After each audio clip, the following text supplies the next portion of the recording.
Hey, what is up, everybody? This is Cam Jennings coming at you on behalf of EpicConversions.com. Welcome to another episode of Index Card Insights. This is episode 99. This is day 2. And tonight, we're going to be talking about 3 insights for attention-grabbing affiliate marketing. That's right, guys. 3 insights for attention-grabbing affiliate marketing. Why?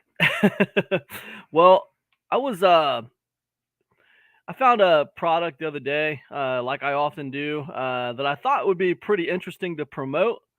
And I thought, I'm going to go ahead and promote this product. But it was kind of on the back end of its launch. There was only like a day and a half left of the launch. But I went ahead and put a quick affiliate promotional campaign together for that particular launch. It was comprised of just 3 emails. I didn't do any social media for it, anything like that. I just did 3 emails for it. And pretty quickly, I shot up the leaderboard for their affiliate contest. I think I made it to 3rd place by the time it was all said and done. And when the whole thing was said and done, the vendor reached out to me and said, "Wow, dude, what did you do to produce those kind of results so quickly?" And I was flattered that they had reached out to me and asked me that question, but it really wasn't surprising for me. It seemed about right. But I explained to them what I did, and I thought what I would do tonight on Index Card Insights is I would explain to you guys 3 things that you can do to produce better affiliate marketing, right? Because what I noticed is there's a lot of people who do affiliate marketing out there who don't do a very good job. All right. If you want to get those kind of quick results like what I got, where you can like shoot up leaderboards really fast and just get results that attract the vendors and get them to pay more attention to you so that you can build alliances and have networks and do business deals with people and stuff like that. Listen up, because this episode will be helpful to you. So anyways, like I said, guys, we're going to be covering 3 insights for attention grabbing affiliate marketing. All right, so let's get into insight number 1. Now listen, guys, I'm not gonna make any apologies. This is a brand new show, Index Card Insights. Although I'm excited to be doing it, I haven't done any like video for a little while. I feel like it's been a few months since I've done video, so I kind of feel a little bit like stumbly, a little bit clumsy doing the video. I haven't done any for a while, so I'm excited to get back into doing some video here. I'm going to be doing 100 episodes Index Card Insights, so I'm excited to get into it. Anyways, let's get into insight number 1 tonight. When it comes to how I shot up that leaderboard so fast, when it comes to how I produce those quick results with affiliate marketing, the first insight I can give you guys is gather super fans. All right, gather super fans. Now, what do I mean by gather super fans? The fact of the matter is, for a long time, I've been telling people that if you want to make more money online, you need to get people to care about what you have to say. The more people who care, what I usually say is the more people who give a crap what you have to say, the more money you can make online. That's kind of how it's been. But a few years after I had been saying that, I've been saying that for a few years.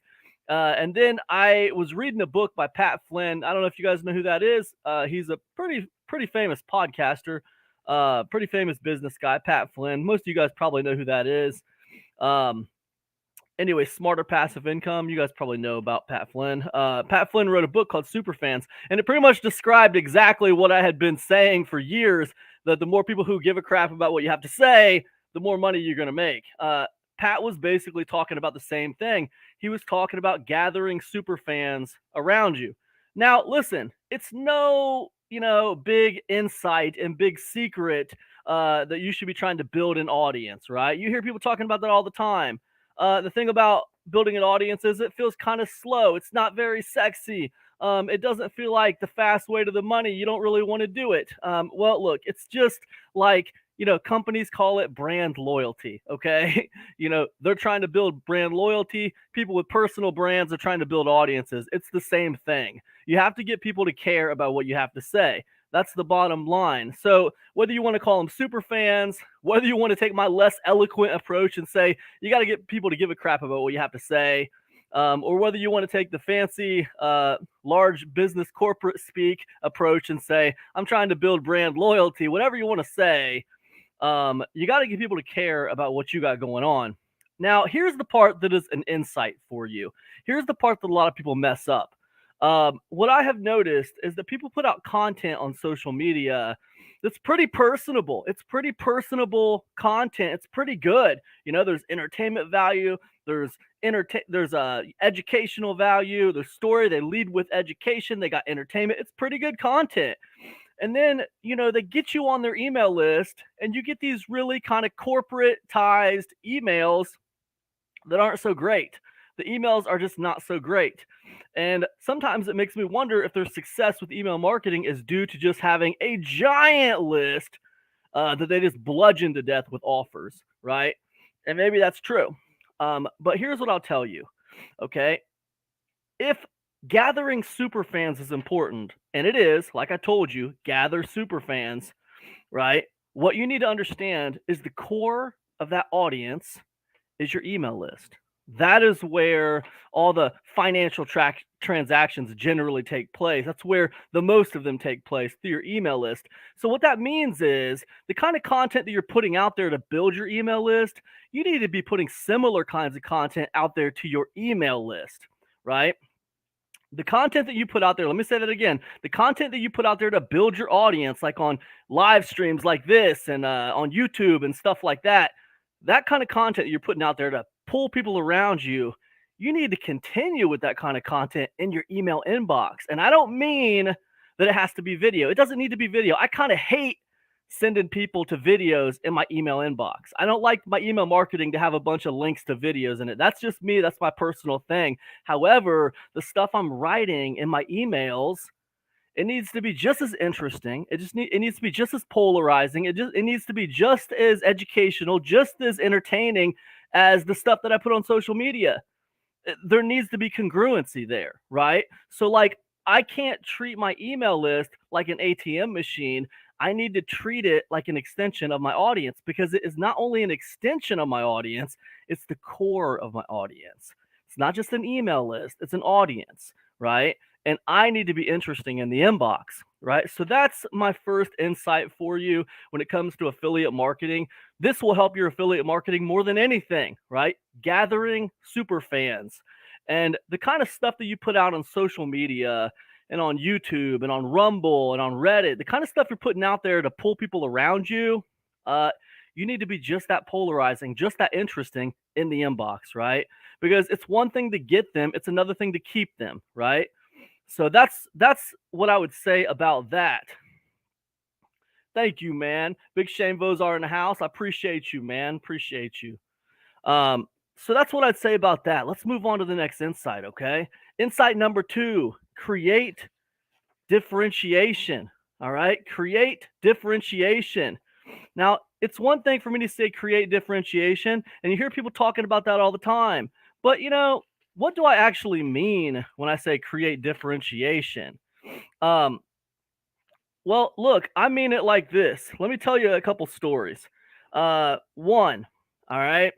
Just the other day, someone was asking me, Cam, why do you launch at 1 in the morning? And I responded to them and I said, you know why I launch at 1 in the morning?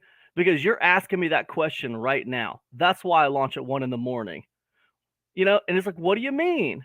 I'm like, well, what I mean is you saw that launch time and it's stuck in your head, right? It's stuck in your head enough to where you came to me and asked me about it, right? So what does that equal? That equals someone talking about my launch. That equals someone who's not just on cruise control, skimming a JV page, trying to figure out if they want to deal with this or not. They're kind of busy, whatever. No, that one aspect stuck out to them, and it stuck out to them enough that they wanted to reach out to me and talk to me about it.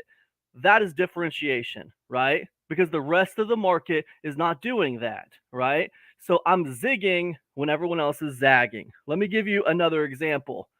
The very first subject line of my new launch product, the very first subject line of my brand new newsletter that I just put out, Free Traffic Resources Volume 2, the first subject line of the first email was so controversial to one of my affiliates that they reached out to me and said, Cam, I cannot promote this thing because of that first subject line. That's too much for me, man. It's too much. I can't take it. I can't take it. You, if you don't get rid of that first subject line or move it, hide it somewhere back later on in the series or something, like I'm just not going to be, it's too divisive. It's too controversial. I'm not going to be able to promote it if you leave it there like that. Right now, that right there is differentiation, right? That is differentiation. That is me being polarizing. Now, that subject line, some might think that's controversial, but what's going to happen is a lot of people are going to be pulled into that. And as long as I can back up what I'm saying in my subject line, then it's a win-win for everybody, right? Because you got to understand the point of subject lines is to get people to open emails, right?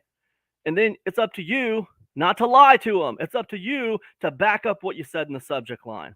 All right.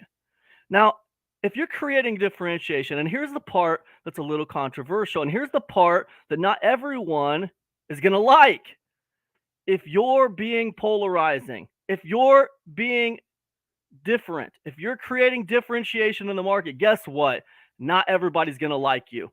Not everyone's going to agree with you. And you got to be okay with that, man. That comes with the territory. It is a noisy place out there online right now. Okay. And if you just follow the status quo and just do everything that everyone else is doing and don't try to make any kind of differentiation, don't try to create any kind of separation and try to get along with everybody, guess what?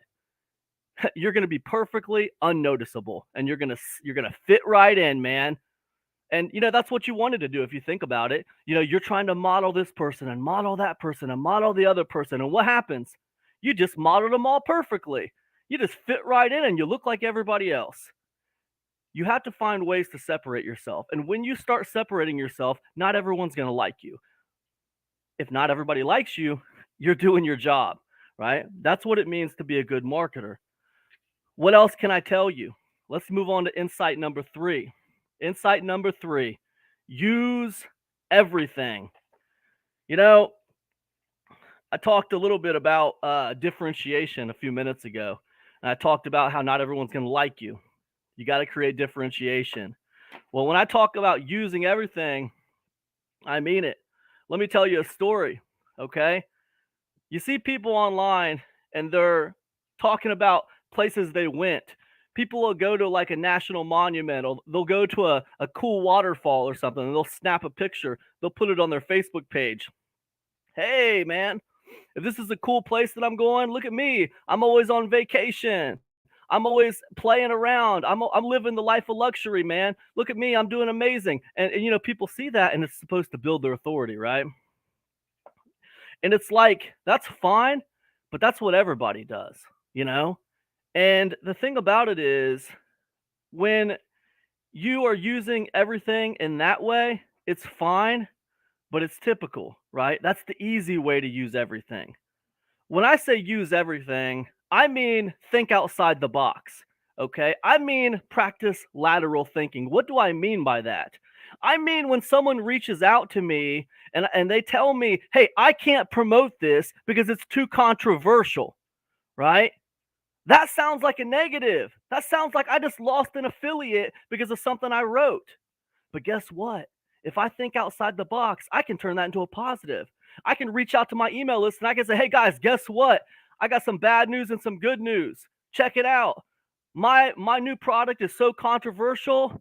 I have half the affiliates that are fighting over each other to promote it, and I got half of them that won't touch it because they're too scared of it. They're so scared of it, they don't want to promote it. It's too controversial for them. They're afraid of it, right? So what did I do? I turned a negative into a positive, right? I turned a negative situation into this kind of controversial, curiosity angle, right? It's like, ooh, really? Is it that crazy? Is it that controversial? I got to see it, dude. Now they're going to run off and buy it because they got to see what's in there. I want to know what the first subject line is. I need to know what's going on in that thing. It must be pretty polarizing. People are afraid to promote it. I got to see it. It's no different than the banned books at the library. You know, libraries will ban books, schools will ban books, and what do people do? They run out to buy them. They got to see why this book was banned. What's so special about this book? So it looks like a negative on the surface, but it's really a positive. Now that is thinking outside the box. And when I say use everything, that's what I'm talking about. I'm not talking about taking a picture of your new BMW and you sitting beside it like some kind of dork. I'm talking about using things that matter, right? Because at the end of the day, it's not about you, it's about your marketplace. So when it comes to using everything, you always need to think of how everything that you can use and how it might circle back around and matter to those people, right? That's what I mean when I say use everything. So let me just recap real quick and then we'll get to our last index card. All right. Let me recap real quick and we'll get to our last index card. Insight number one. Okay. So first of all, did I lose my one card? Holy crap. Sorry, guys. This is episode 2 and we're getting a clumsy start. Again, guys, this is 3 insights for attention grabbing affiliate marketing. All right. First insight, gather super fans. Right. Second insight, create differentiation. Third insight, use everything. Guys, listen, if you enjoyed this talk tonight, head over to epicconversions.com. I got a club called ECIC Group Calls. We do an hour-long group call every single Thursday. I allow you to pick my brain to help you grow your business, get it better, get it going, get it popping. If you've been online and you haven't done a lot and you can't figure out why you keep failing, you probably belong in my ECIC Group Calls. Check it out. It's epicconversions.com. Guys, right now I got a brand new product out called Free Traffic Resources Volume 2. Again, just go to epicconversions.com. You'll find a link to it. Thanks so much for hanging out with me, guys. This has been Index Card Insights. I'll see you guys tomorrow. Peace, everybody.